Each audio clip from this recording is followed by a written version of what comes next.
All right. Hello, everybody. Welcome to our event this evening, Preparing for Climate Change Related Disasters, presented by the wonderful Delaware Emergency Management Agency. My name is Marissa McClinton. I'm the Environmental Justice Associate Organizer for the Sierra Club Delaware chapter. We're an environmental nonprofit here in Delaware. And so really excited to learn from our folks at DEEMA about how we can prepare not just ourselves, but our families and our communities for these disasters that will undoubtedly become more common and more severe as climate change continues to happen. So this is live streaming on our YouTube and our Facebook. It is also recorded. So I'm really glad that you all can join. There's going to be time at the end for Q&A. And so you can either just hold on to your questions, but I will also be monitoring the chat and collecting those questions for the kind of last portions of this presentation. Without further ado, I will pass it on to Brian and Glenn from DEEMA. Awesome. Thank you very much. I appreciate it. Can everybody hear me okay? Yep. Awesome. I appreciate that. So I am Brian Pollock. I am one of the principal planners here within the Delaware Emergency Management Agency. I am responsible for overseeing the recovery section of DEEMA. And then we also have Glenn Stubbelow. So I'm going to introduce Glenn. You may see us walk back and forth in front of the screen here for a second. Good evening, everybody. Thank you for spending some time on what's really a very important topic, which is how are we going to prepare ourselves? And you're going to see that there's two sides in this presentation. And Brian's going to talk about some of the hazards that we have, and I'm going to talk about the preparedness side. So my name is Glenn Stubbelow, and I am I work in the community outreach section here at DEEMA. So looking forward to presenting this for you. And I do have materials that I can share. Marissa, I can also share some of this PowerPoint with you as well. Okay. Okay. Thank you, Glenn. Moving right into this presentation.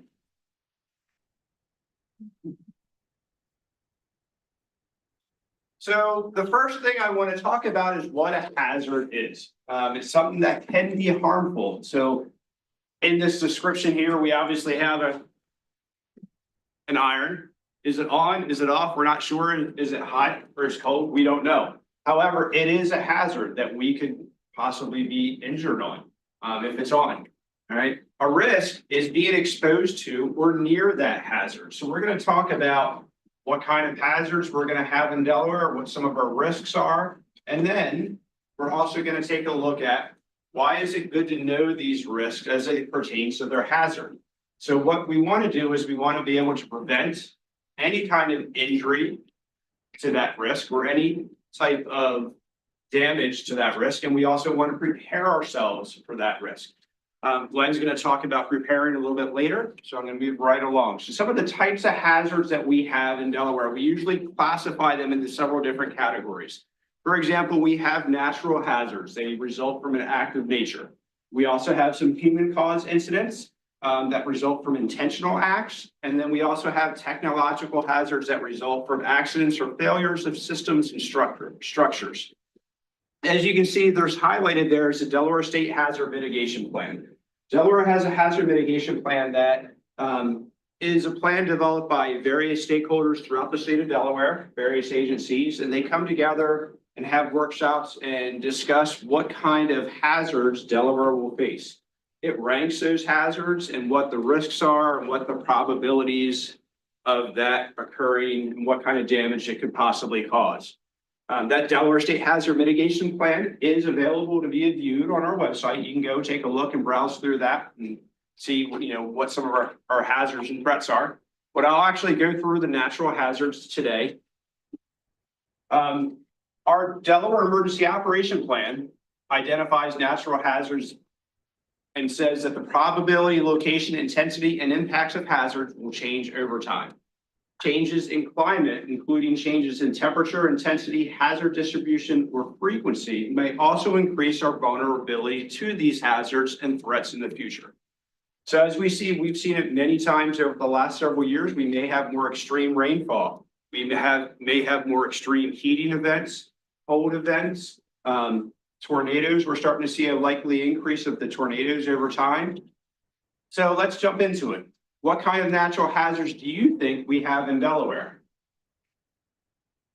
As you can see from this slide here, there's all kinds of things that we experience, from a tornado to a hurricane to fires to earthquakes.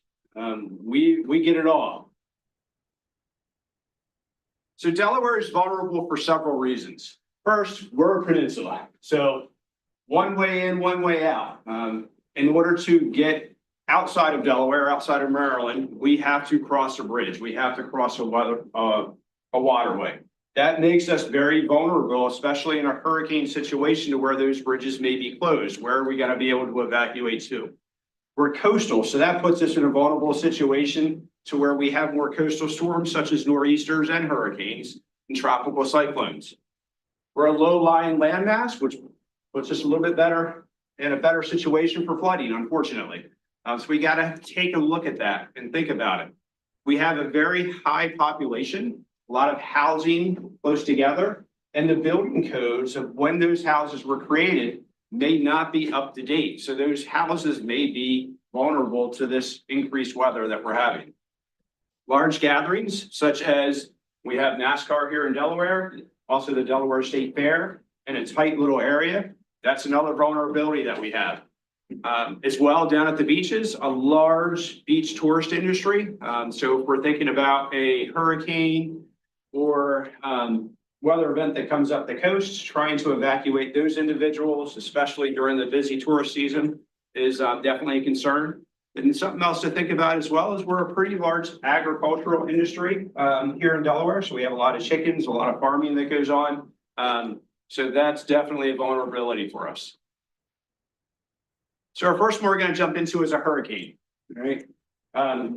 We've had a couple of close calls here recently. We typically will see a tropical storm that comes up through, or the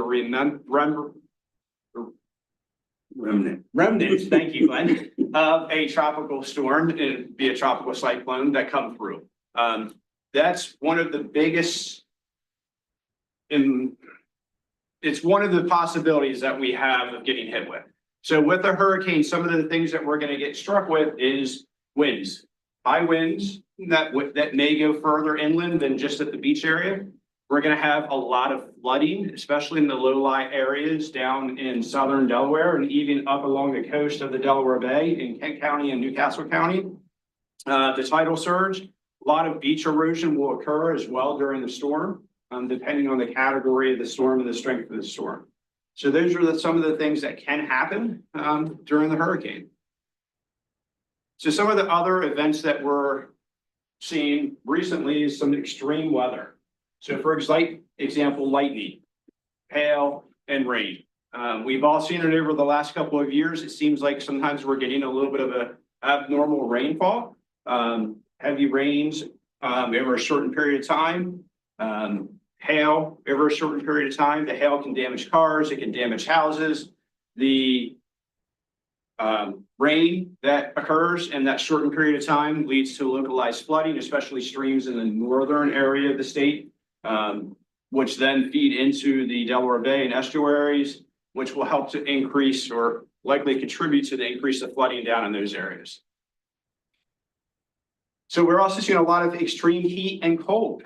So if we have a heat wave, temperatures are reaching 110 degrees sometimes. With that heat wave that comes through, we have to be concerned about how are we going to protect our citizens and the constituents of Delaware and keep them cool, especially the elderly population that may not have access to air conditioning or places to go to stay cool. Do they have enough hydration? And vice versa, even with the extreme cold, and we just had the extreme cold snap, are there people out there that have access to, enough heating to keep their houses warm? Do they have enough clothing, food, and so forth to keep going?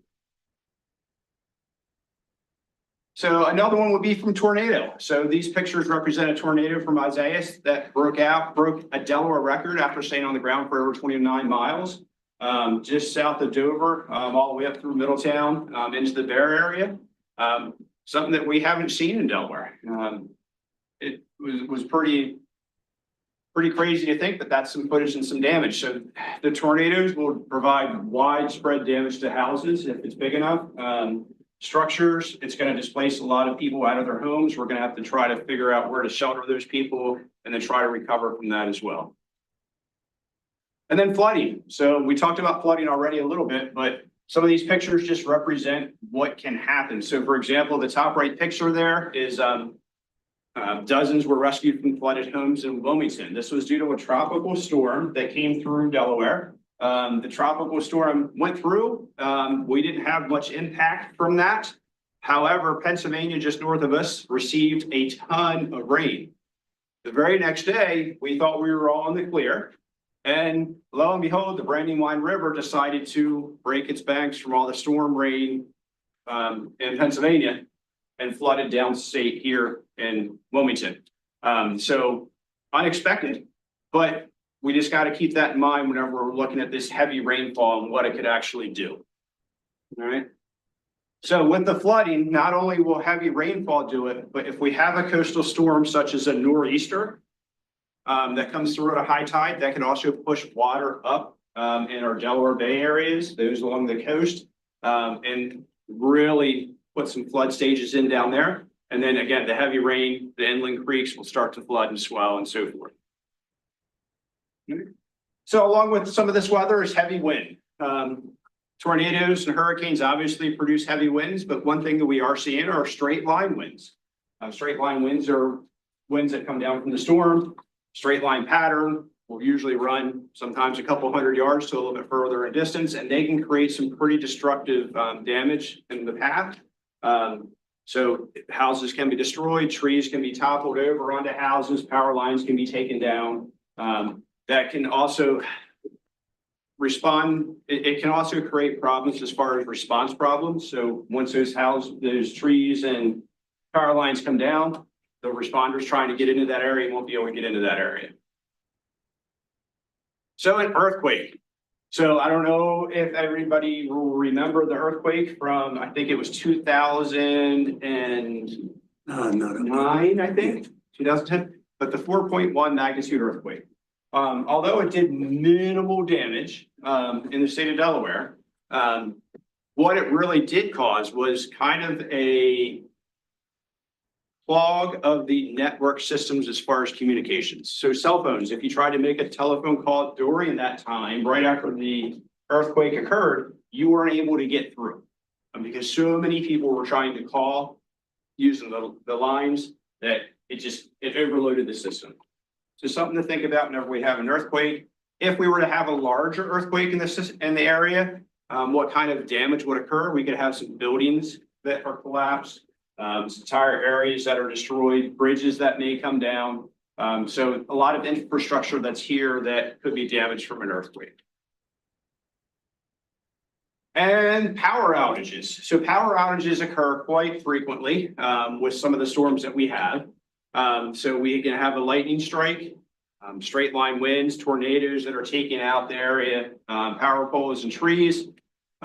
So we also have some other common causes of power outages, such as animals that get into the system.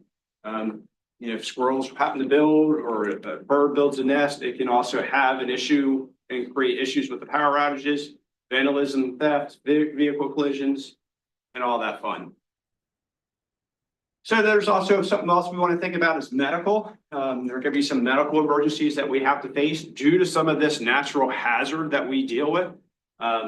So there's going to be probably a lot of people that get worried if we have a hurricane that may come up the coast, and that may lead to some kind of panic, and we need to be prepared for that.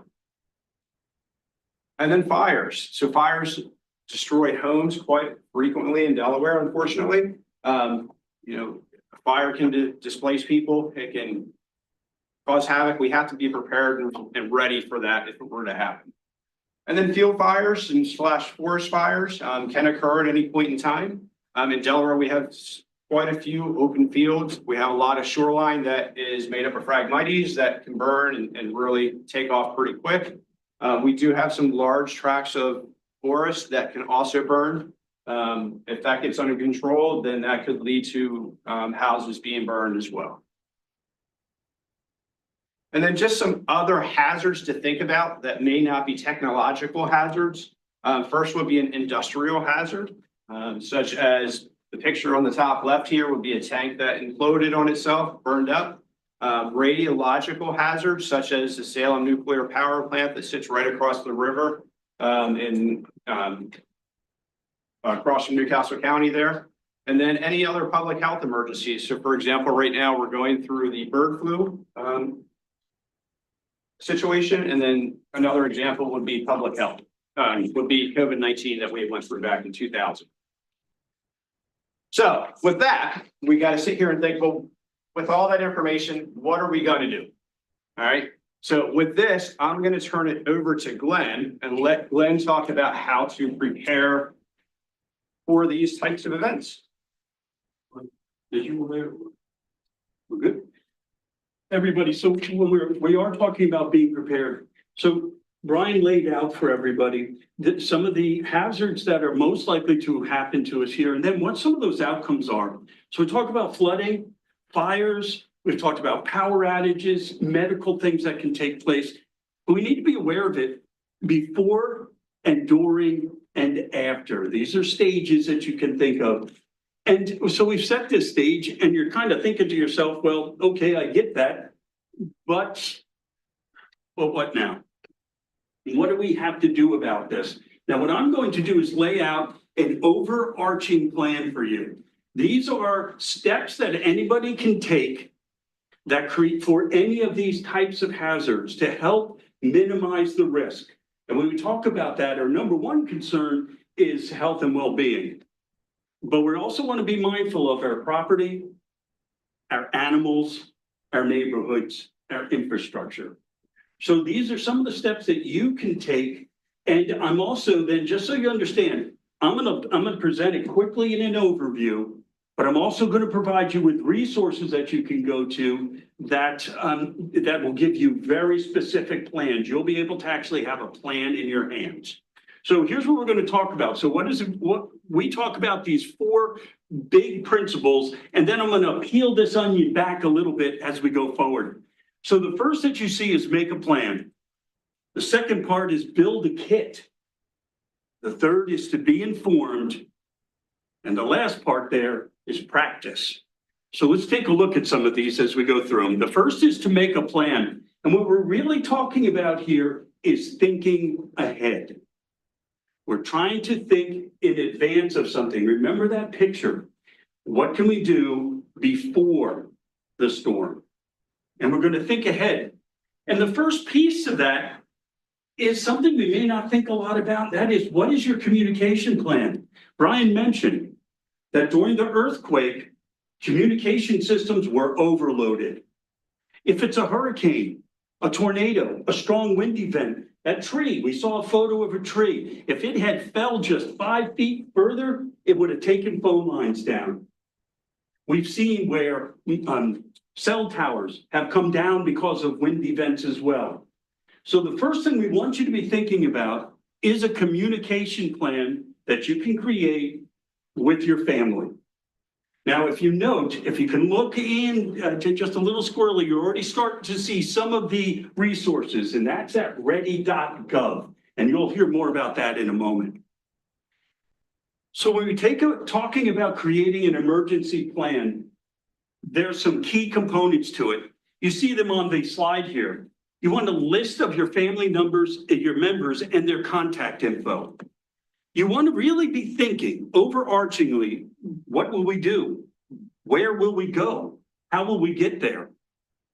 There's some special considerations, and you're going to see these repeated over and over because we really want to make sure that you're thinking about that. Are there any special needs that you need to be aware of with your family, with your neighbors, with your friends? Do you have pets? And are you thinking about, well, if an emergency happens, what do I do for and with my pets? Are there any access or mobility issues that you need to be aware of? And then that whole part of the communications tying right back to that emergency communication plan. So the next thing I want you to think about, so you're thinking about this large, broad topic, but now what you've got is you come to this fork in the road, and there's two pieces that you need to be thinking. The question is, should I stay or should I go? Now, sometimes you can see here, you may be told to. You're going to get an instruction that says you're either going to stay in your home. We want you to stay in place. Or you may be told you need to leave. So you may be told to do it, but other times you're going to be making that decision. And you know best what you're capable, what your capacity is, and how you're going to feel most safe. So these are the questions then. And as you're going through your plan, you need to be considering that. Do I stay? And if I stay, I need to make a plan. But if I go, I need to make a plan. So what do they kind of look like? Well, if you're going to stay, the language we use for that is shelter in place. Now, we all heard a lot about that during COVID. We want to shelter in place. Now, if you shelter in place, it's usually going to only be for a few hours up to about a day. Because if it's going to go longer than that, you're likely going to be asked to evacuate. So shelter in place is usually a limited time there. When you prepare for it, you can see, identify safe places. So you might want to be thinking about that as if you're at work, if you're at school, or if you're out in the community. What does that mean for you? Identify safe places. If you're at home, be considering, how do you shut off your utilities? Now that's a question. How do you cut the water off? But more importantly, gas. You know, one of the biggest things that happens in a flood, in a hurricane, some things we just don't think about is those winds blow over gas lines and then the houses catch fire. So you don't think that a rain event is going to cause fires, but it does because of the gas. How do we cut those off? So it's an important thing to be thinking, how do I take care of utilities? Know your emergency equipment. So do you have any? So if you've got a generator, do you know how to work it? If you've got backup life support equipment, do you know how to use it? So make sure that you're up to speed on that. And once again, special needs. I want you thinking about that. If you're staying in place, are you thinking about those elements in your family's lifestyle that you need to be considering? Now, I do have a photo over here I wanted you to see, and it does show plastic and tape. Now, that's an extra step, but just to share, I live in Dover, and a number of years ago, there was a leak on the train tracks, a tanker on the train tracks, and the smell was really pretty bad, and we were asked to stay in our homes. That's a situation where I might want to put some stuff up around my windows and my vents to keep what might be bad from coming in. So these are some things that we talk about, but we want to be thinking about that. So in my plan, am I thinking, well, if I have to do that, do I have plastic and tape to do that? These are all considerations for you to be thinking, to think ahead. So if you're going to stay, it's called shelter in place. If you're going to go, it's called evacuation. And so when we want to evacuate, two kind of elements to this. The first is, what is your plan for evacuation? But also, what are some of the procedures? If we take a look at the evacuation plan, again, you want to identify meeting places. But don't forget, outside of your neighborhood, not just around the house and in the corner, if your neighborhood is hit by a tornado, when the tornado came through in 2011, it was right down the street from my house, right around the corner from my block was destroyed. My block was not. If we were meeting, if I were in that neighborhood, get outside of that area. You want to have multiple evacuation routes, and we'll get to those in a moment. You need out-of-state contacts so that everybody could focus towards a person that's out of state, and you'll see some more about that in just a moment. The question that we don't often think, how do I get back home if I have to leave? How will I? Will I be able to? And that's going to enter into some of our planning when we make that second part, making a kit. The evacuation, and again, those special considerations. Evacuation procedures, know your evacuation routes. And I'm putting this up here for you. You'll see it again, but this is Prepared DE, know your zone. Please take a look, figure out your evacuation zone. If you do get that request to evacuate, It's going to be by zones. So they'll say zone 1, zone 2, zone A, zone B. They'll be telling you where and who needs to evacuate. Ooh, I'll go back. Right. Heed the warnings and notices. It's not a joke, everybody. It's not. If you're told to evacuate, you need to leave. Don't put it off. Don't tough it out, because that creates problems, and it can jeopardize others, not just yourself, including first responders who want to try to take care of you. So please heed warnings and notices. Once again, know how to turn your utilities off. Turn those off before you leave the house, because that way you're helping to safeguard your property as well. Secure the inside and the outside of your home. Whenever there's a big wind coming in, I am battening down the hatches at my house, and I know most of us are doing that. But before you leave, take that time. You've seen all the images of folks leaving before the hurricane, and they're putting up wood over their windows. They're trying to mitigate damage to their property. So be mindful to secure the inside and the outside of your property. And do not drive in flooded roads. I see all the time. If that muffler gets in the water, it's going to suck at the engine won't work. Beyond that, we know that just a couple inches of water, running water, can knock a person down, but as little as a foot of running water can carry a vehicle away. So just be mindful, please do not drive on flooded roads. Be careful. So two sides to that. You've got evacuation plan that we talked about, but then this whole side, understanding procedures. So if you've made the decision or you've been told to get out, you're ready. You've got your plan and you know how to do it. The next thing we want to take a look at is build a kit.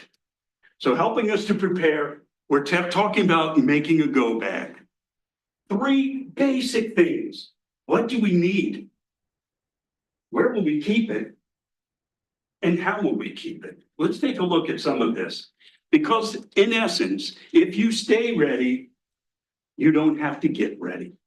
So that's what we're trying to do here. You've created a plan. Now we're going to make a kit with the things that you need so that if you're staying in or if you're leaving, you're prepared and your family is safeguarded. So what are we looking at on these? Have basic necessities. We want to talk about food, water, medicine, sanitary items for a minimum of 3 days. Now, I see stuff that says 2 weeks as a minimum. What we're saying is a minimum of 3 days, and that's for each person in your family. So then you're thinking, okay, that's great, but consider having multiple kits. We talked about what happens if you get a shelter in place and you're at work. Do you have a kit to take care of yourself when you're at work? Do you have one in your car in case you're driving and you get this notice, or you're trying to get away from that weather? So be mindful. Where else can you put these? Where else should you? And when you're thinking about packing these, think of these special considerations. And we're going to detail some of those in a moment. This is one I was guilty, did not even think of it. I thought of food, water, and medicine, but I did not think of these important documents. You're sure I had my license, but there are some for interesting reasons. One of the things we find is if you could have a copy of a bill, because if you have to leave your neighborhood and now there's damage to it and it's closed off, you have to be able to prove that you have a home there. Well, a bill can do that for you. So it's not just the bills so that you can pay them, it's the bills so that you can demonstrate residence. All of these talk about some things that you really should take a good hard look at keeping, whether electronic on a thumb drive in your go bag, or hard copies, property records, financial documents, records of passwords, anything that's irreplaceable. You know, you always think, well, I'll have 5 minutes and I can run out and I'll just grab our pictures. Think about it ahead of time. Get those things that are irreplaceable. Make copies, put them in your bag, have it in the car so you're ready to go. So there isn't that, my house is on fire. Let me try and gather stuff before the smoke's too thick. Get it taken care of in advance.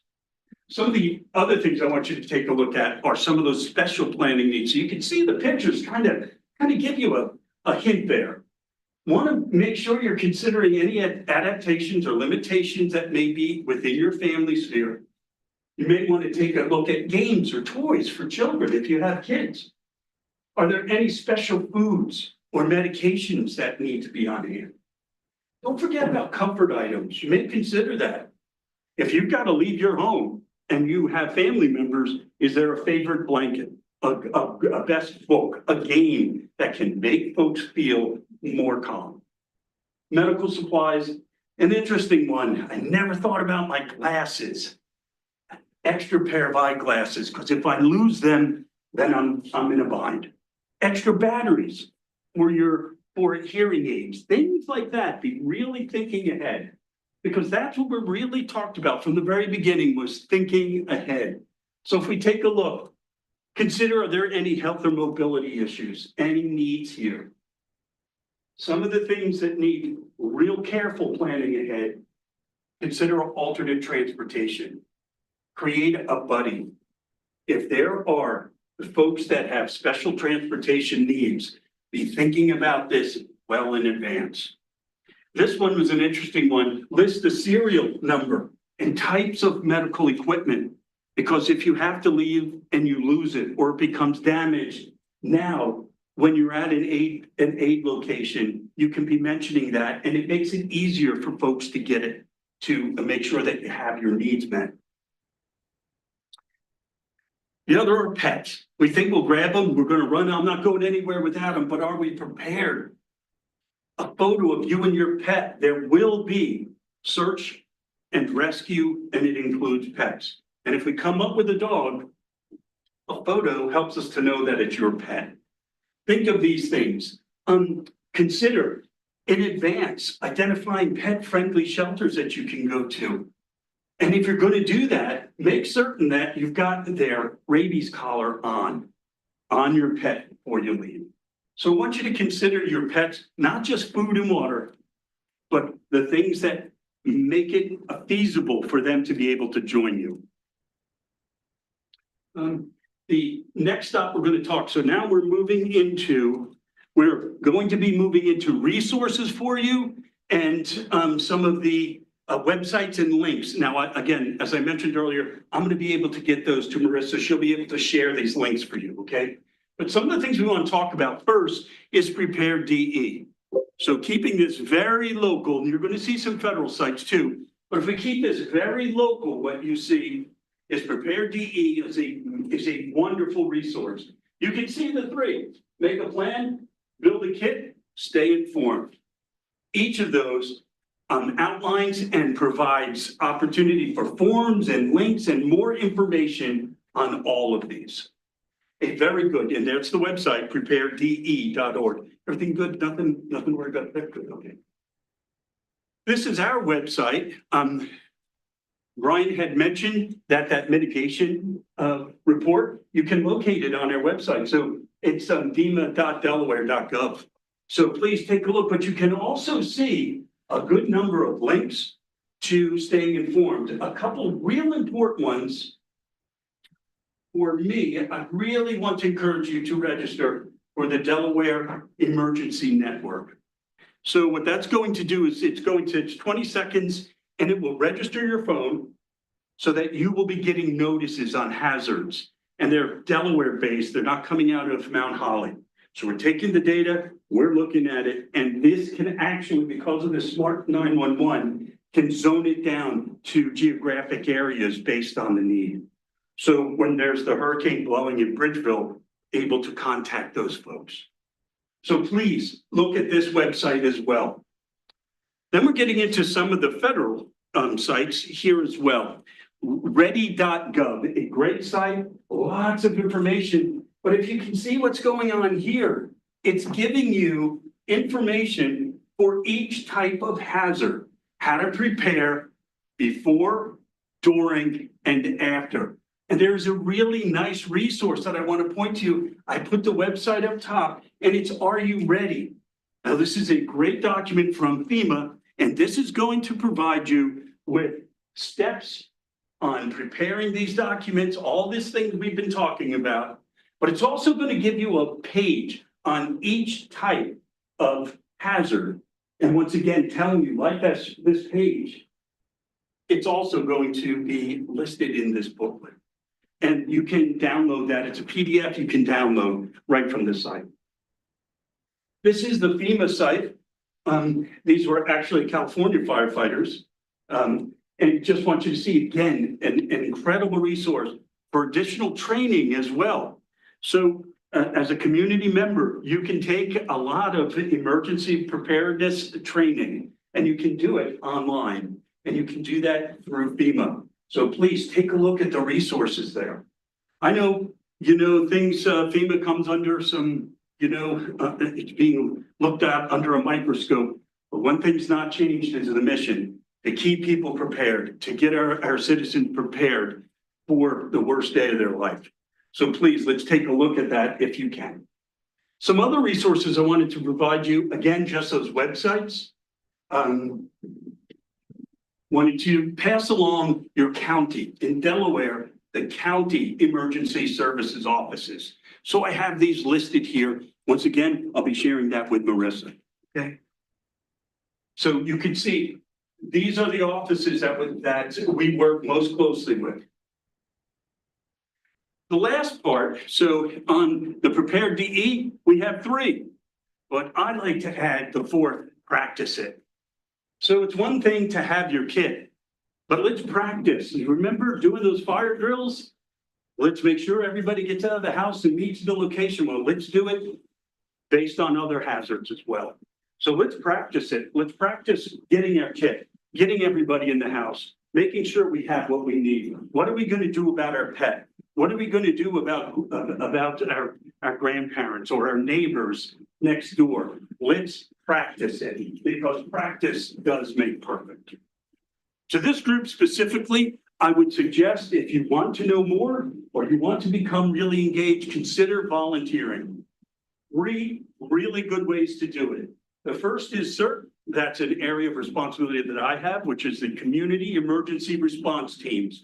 They're located in every county, and there's a website for you here, 3-day training that prepares individuals to take care of themselves and their families in the event of an emergency. Then those that really want to help their community can also join a team of folks who've gone through this training so that they can go into communities and help when first responders may be delayed. The next one is the Medical Reserve Corps through Respond DE. If you have a medical background, you can just imagine the needs that take place in a major disaster. This is a volunteer organization that you could be able to utilize your skills to help. And then the last is the Delaware VOAD. VOADs are national organizations, but these are a collective of volunteer organizations that respond to emergencies in Delaware. These are the folks that are going to do Code Purple. These are the folks that are going to set up cooling stations. These are the folks that are going to do housing if it's needed. One of the major partners we have, I just put a list there, is the American Red Cross, because not only can you volunteer with them, but they also do great trainings. So can you get trainings as well through your counties. So stay in touch with these resources because they may touch a chord with you. We talked about and set the stage for what the hazards are in Delaware. What we do know is that we are seeing an increase in extreme weather. And what our role at DEEMA is to have our people prepared to meet those emergencies as they come up. So we tried to give you an overview of some of those hazards and the risks associated. We tried to give you a framework, those 4 blocks of a framework on how to prepare in any of those situations. And then we tried to give you some resources so you could burrow down deeper to find some things out. If you'd like, I do have, and I hope you probably can't see this, I've got books on preparing for disaster that I can provide to your group. And I have these other little flip books as well on preparing for different elements of a disaster. So I have hard copy if you'd like it, I'll be happy to send the information to you electronically. And at that point, I think we're right on the mark for questions. Brian, anything to add before we move off that? Questions are good. Perfect.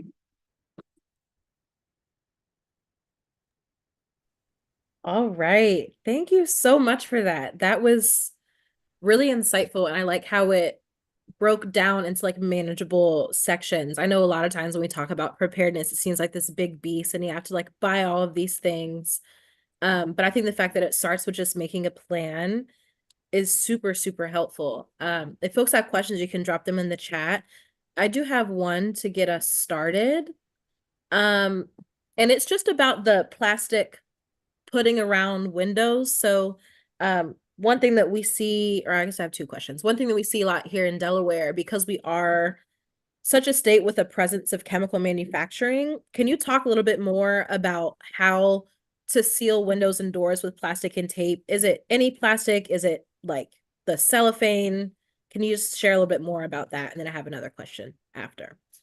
Pretty much any plastic will work. I know myself, the kit that I have at home, I went out and purchased a couple of the rolls of the plastic tarps that you would put down for painting. So for example, they can just be 1 millimeter thick, real thin. And usually they'll come in maybe 10, 12, 15-foot lengths, 6 foot wide. You can then cut out, for your windows, prepare, go ahead and measure your windows, put it up, cut out a section, make sure you make it a little bit bigger.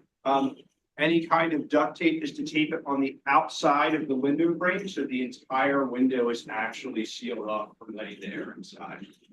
Another shortcut, it's not to replace, but if you don't have the plastic, you can put tape around all the seams of your windows and doors.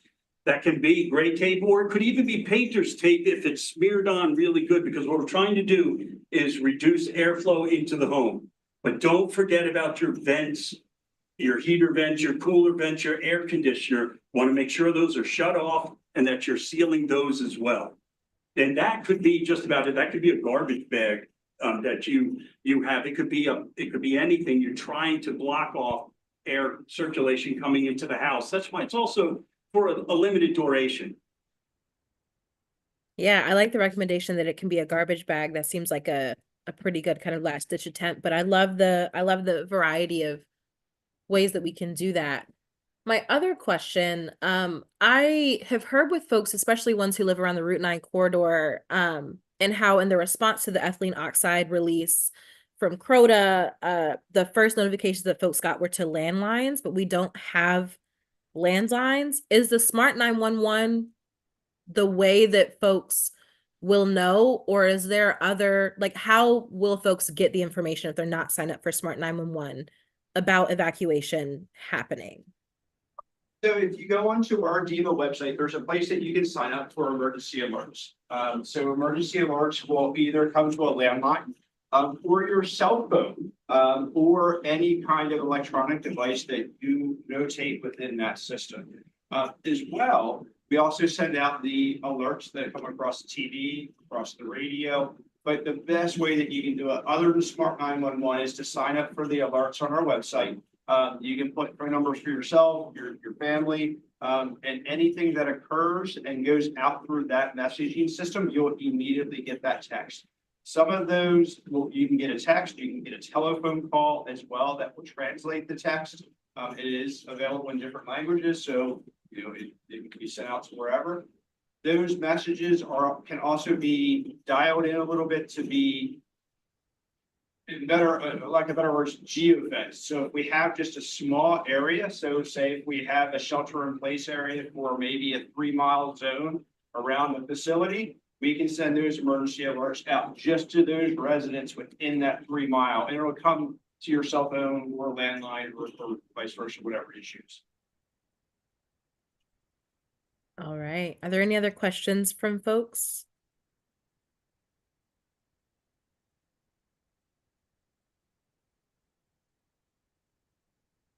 Well, all right. Thank you so much, Brian and Glenn. This was incredibly insightful. I'm like thinking of ways that I can disseminate more of this information to our folks. And so I'll likely send those to y'all just to make sure that I got everything correct.